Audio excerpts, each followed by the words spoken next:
नमस्कार. मी बोलू गाडवे, भांगेमारी, तालुका पारसुनी, जिल्हा नागपूर. हा तलावाचा परिसर आहे. हा तलावाचा परिसर आहे. आता बघा तुम्ही या टेकडीच्या झूम करून बघा.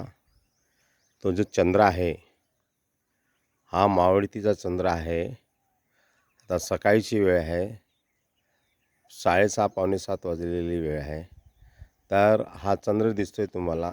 आणि आता बघा, चंद्र हा एकदम क्षितिजाच्या खाली आता जाण्याच्या स्थितीत आहे.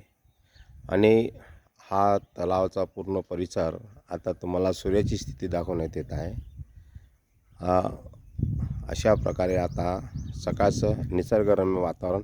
आता हा जो भाग आहे हा सूर्य, आता हा सूर्य उगवतीचा भाग, म्हणजे आता सूर्य उगवून आलेला आहे आणि चंद्र मावळतीला आहे. असं दोन्ही दृश्य निसर्गरम्य वातावरणामध्ये फक्त खेडे विभागातच पाहायला मिळतात. बाकी शहरी भागात याचा आनंद घेता येत नाही.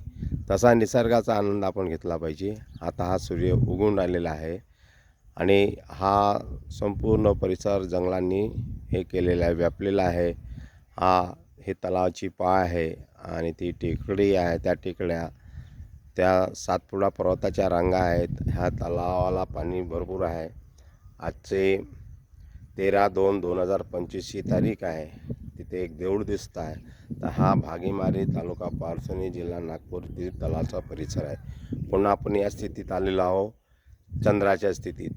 चंद्र पश्चिमेकडे आहे, सूर्य पूर्वेकडे आहे. असं निसर्गरम्य वातावरण बघायला आपण इकडे येऊ शकतात. धन्यवाद. मी भागीमारी, तालुका पारसुनी, जिल्हा नागपूर. फार सकाळची वेळ असूनही थंड वारे सुटलेले आहेत आणि फार निसर्गरम्य असे हे दृश्य आहे. जय गुरुदेव, जय गुरुदेव, जय गुरुदेव. पुन्हा आपण पूर्वेकडे आलेलो आहोत, सूर्य उगवत्याच्या दिशेकडे. हा सूर्य उगवून आलेला आहे. जय गुरुदेव, जय गुरुदेव. हे भागीमारी, तालुका पारसुनी, जिल्हा नागपूर येथील तलावाचा परिसर आहे. नागपूरपासून 45 किलोमीटरवर आहे. नागपूर, कोराडी, खापरखेडा, पारशिवनी, करंबाळ आणि भागीमारी असा हा रूट आहे आणि इथे येऊन आपण आनंद घेऊ शकतो. जय गुरुदेव, जय गुरुदेव.